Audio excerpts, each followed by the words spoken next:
One of the biggest misconceptions that I hear on a day-to-day basis is, Josh, what are you gonna do when the big guy or even Amazon themselves come in and they undercut your price?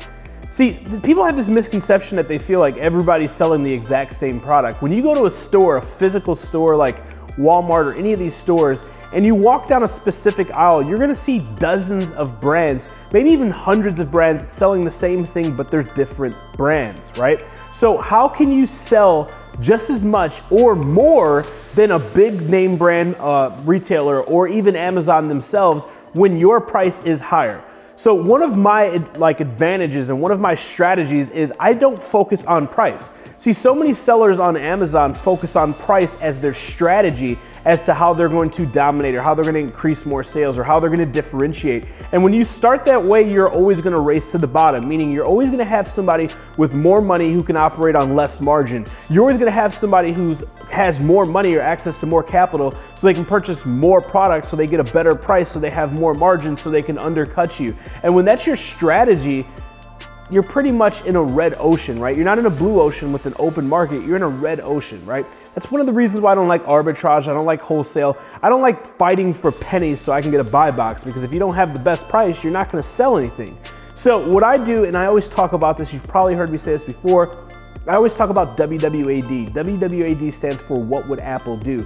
Do you think Apple's competing with Samsung? Do you think Apple is competing with Android in prices? They don't care. They're not even in the same price point. They're not even close. Like, if you want the cheapest computer, go buy an Acer. They're not worried about being the cheapest because the best is never the cheapest and the cheapest is never the best. So the way that I dominate the sector, and let me tell you guys, like, I'm in competitive niches like office products and bath and body. I'm in real competitive niches and I've dominated over the years and I've always been higher priced. And that's because I focus on the perceived value of the products, the perceived value of the clients. See, I'm attracting higher paying, higher quality customers by having high quality products, right? By having a high quality experience, by having everything just be better, right? So that's what I challenge you to focus on. Instead of beating your supplier up and just launching an okay, mediocre product, actually work with your developer, work with the data that's on Amazon, like the reviews, work with a few other colleagues and a few other people that are in the industry to see how you can launch a product that is going to crush the competition.